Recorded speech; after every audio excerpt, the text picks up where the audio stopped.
Hello everyone, welcome to my channel. ये हमारा digestive system का थर्ड पार्ट है जिसमें हम डाइजेस्टिव ग्लैंड्स जो हमारी रह गई थी, लीवर और पैनक्रियाज, वो देखेंगे और इंटेस्टाइन देखेंगे। उसके बाद हमारा डाइजेस्टिव सिस्टम कंप्लीट हो जाएगा। उसके बाद हमारा आएगा मैकेनिज्म ऑफ डाइजेशन। ठीक है, आइए हम स्टार्ट करते हैं। Liver is the largest gland of body. Weight 1.2 to 1.5 kilogram in adult human होता है। लोकेशन, लीवर एब्डोमिनल कैविटी के just below, sorry, liver abdominal cavity में होता है, डायफ्राम के just below towards right side of the body. ठीक है, जैसे मान लो ये हमारी एब्डोमिनल कैविटी है, यहाँ पे हमारा स्टमक है, तो हमारे इस साइड यहाँ पे लीवर होता है। ठीक है, अब लीवर टू लॉब्स में डिवाइडेड है, right lobe and left lobe.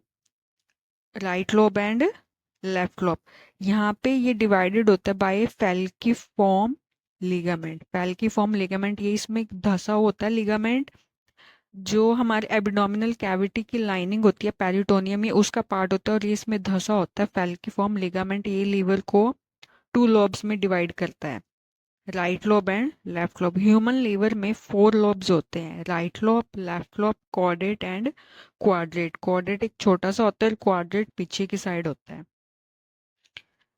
अब नेक्स्ट है structural and functional unit of liver is hepatic lobules. Hepatic lobule एक हेक्सागोनल स्ट्रक्चर होता है। Each lobule is covered with thin connective tissue called Glisson's capsule. ठीक है, अब देखो, लीवर का स्ट्रक्चरल एंड फंक्शनल यूनिट होता है hepatic lobule. Hepatic lobules cover होते हैं सराउंडेड बाय ग्लाइसेंस कैप्सूल्स। इसके अंदर होते हैं बहुत सारे हेपेटोसाइट्स। हेपेटोसाइट्स होते हैं वो बाइल जूस को प्रोड्यूस करते हैं। इसके अलावा इस हेपेटिक लोब्यूल में hepatic artery, hepatic portal vein, bile duct होते हैं, पफर सेल्स होते हैं। अब एक मैं आपको हेपेटिक लोब्यूल का डायग्राम दिखाते हैं। ये देखिए, this is the central vein. क्या है ये? हमारी सेंट्रल वेन। ठीक है, ये एक हेपेटिक लोब्यूल है, बीच में होती है सेंट्रल वेन। ये कोड लाइक स्ट्रक्चर होती हैं। उसके बाद है ये जो राउंड स्ट्रक्चर है वो है hepatocytes. Hepatocytes bile juice produce करते हैं, फिर एक एक से आके फिर ये बाइल डक्ट में आ जाते हैं। जो ये साइड में दिख रहे हैं, ये ट्रायड होता है। यहाँ पे hepatic artery, hepatic portal vein और बाइल डक्ट होते हैं। ठीक है, और ये यहाँ पे ऐसे पफर सेल्स प्रेजेंट होते हैं। अब लीवर के साथ ही हमारा नेक्स्ट है gallbladder. Gallbladder pear shape muscular sac liver के सरफेस के साथ जुड़ा होता है। इसका मेन फंक्शन होता है बाइल जूस को स्टोर करना, कंसंट्रेट करना और रिलीज इन ड्यूडेनम। उसके बाद वो उसको रिलीज कर देता है ड्यूडेनम में। ये देखिए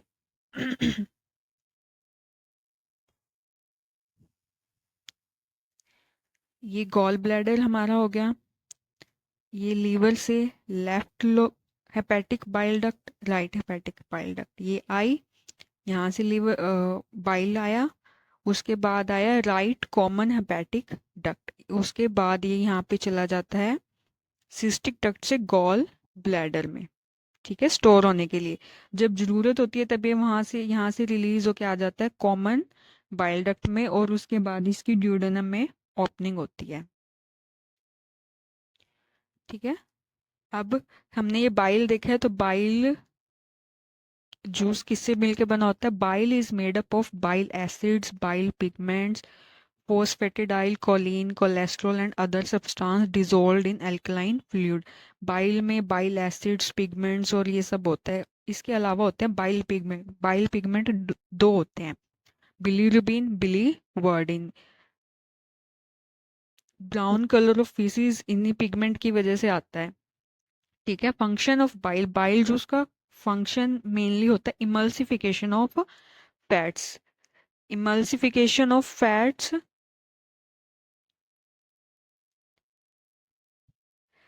इमल्सिफिकेशन का मतलब होता है लार्ज पार्टिकल्स ऑफ फैट्स को स्मॉल पार्टिकल्स में डिवाइड कर देना, तोड़ देना।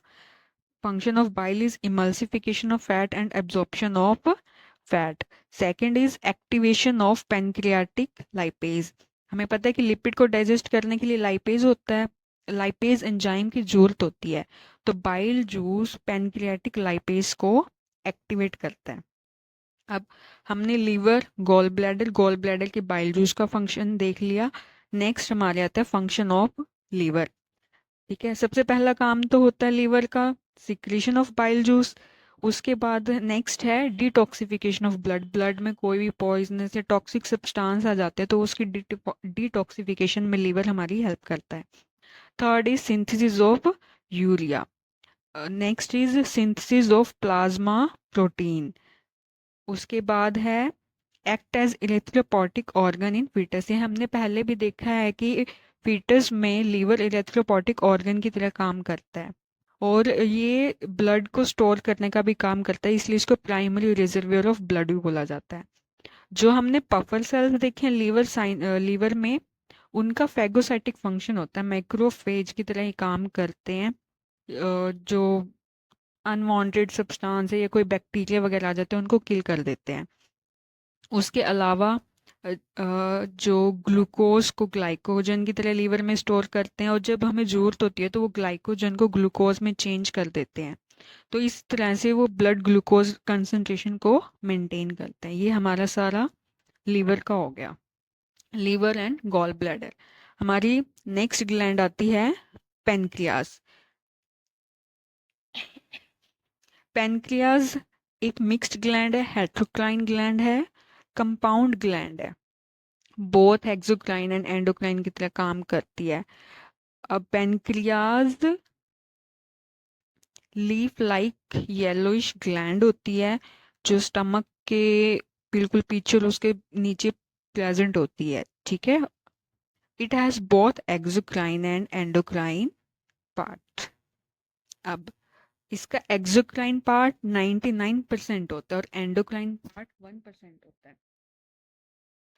एक्सोक्राइन पार्ट पैनक्रियाटिक एसिनी होती है, राउंडेड लोब होते हैं which secrete pancreatic juice. Endocrine part islet of Langerhans होते हैं जो हॉर्मोन्स को सिक्रीट करते हैं।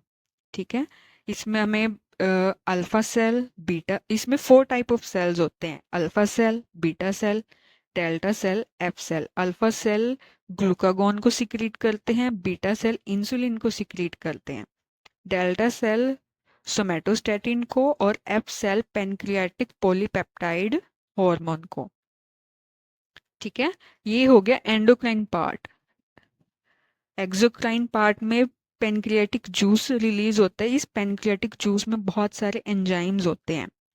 ठीक है। Pancreatic proteolytic enzyme for protein digestion, pancreatic amylase for carbohydrate digestion, pancreatic lipase for lipid digestion, pancreatic nuclease for nucleic acid digestion। इसमें थोड़ा सा डिटेल में आपको और बताना चाहती हूँ।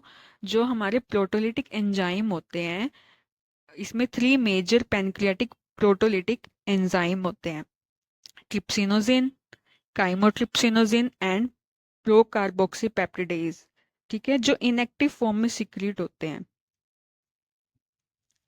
Trypsinogen further active trypsin form में,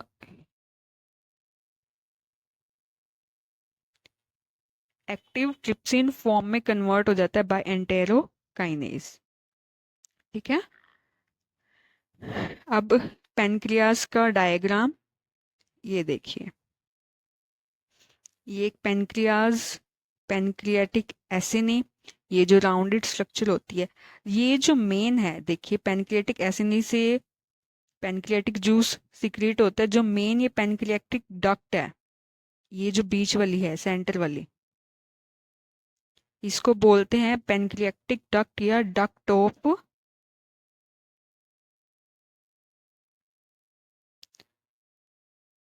of Wirsung, main pancreatic duct. जो ये लोब के साथ स्मॉल वाली डक्ट है उसको बोलते हैं एसेसरी डक्ट या डक्ट ऑफ सेंटोरोनी। अब मेन पेनक्रियाटिक डक्ट से जब पेनक्रियाटिक सिक्रेशन बाहर आती है तब यहाँ पे लीवर से भी सिक्रेशंस आती हैं, जो गॉल ब्लैडर लीवर से आती है, तो ये हेपेटो पेनक्रियाटिक डक्ट की फॉर्मेशन कर लेते हैं। आगे आपको आएगा अभी ये। अब हम देखते हैं junction between liver, pancreas and gall bladder. ये डायग्राम देखें, देखें जैसे मैंने अभी आपको बताया, हेपेटो पेनक्रियाटिक डक्ट, ठीक है। यहाँ से लीवर की सिक्रेशन आ गई, यहाँ से पेनक्रियाज की, तो ये बन जाती है हेपेटो पेनक्रियाटिक डक्ट। अब जो यहाँ से ये सिक्रेशन आ रही है तो यहाँ पे एक स्पिंचर प्रेजेंट है, यहाँ पे एक स्पिंचर प्रेजेंट है, ये वाला, ये छोटा सा दिख रहा है। जब पेनक्रियाटिक डक्ट में ओपनिंग से पहले इस स्पिंचर को बोलते हैं स्पिंचर ऑफ बॉयडन। ये स्पिंचर है ऑफ कॉमन बाइल डक्ट का, ठीक है। ये हमने पहले देखा है कि यहाँ से लीवर से लो आई डक्ट्स, यहाँ से गोल ब्लैडर से, तो ये कॉमन बाइल डक्ट हो गई। जब ये यहाँ पे पेनक्रियाज में आती है तो हेपेटो पेनक्रियाटिक डक्ट की फॉर्मेशन करती है, लेकिन यहाँ पे इसकी ओपनिंग पे एक स्पिंचर प्रेजेंट होता है, स्पिंचर ऑफ बॉयडन। ये हो गया हेपेटिक पेनक्रियाटिक डक्ट हो गया, स्पिंचर ऑफ बॉयडन हो गया। इसकी ये जो स्वेलिंग है,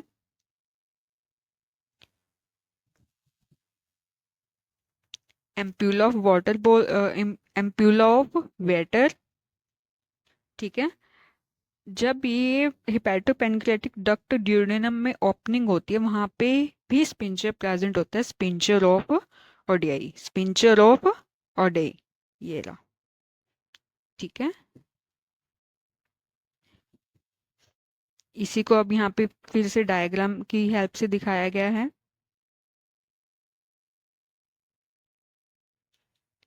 right hepatic duct, left hepatic duct, common hepatic duct, gall bladder से आगे सिस्टिक डक्ट, फर्दर ये कॉमन बाइल डक्ट हो गया। जब ये वॉल ऑफ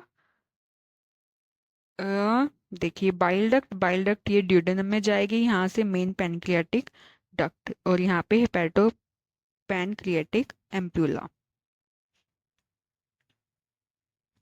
ये देखिए बाइल डक्ट का sphincter of बॉयडन, main pancreatic duct और बाइल डक्ट जब ओपन होती है तो इसके प्रेजेंट है स्पिंचर ऑफ ऑडी, ठीक है। आई होप आप सबको समझ आ गया होगा।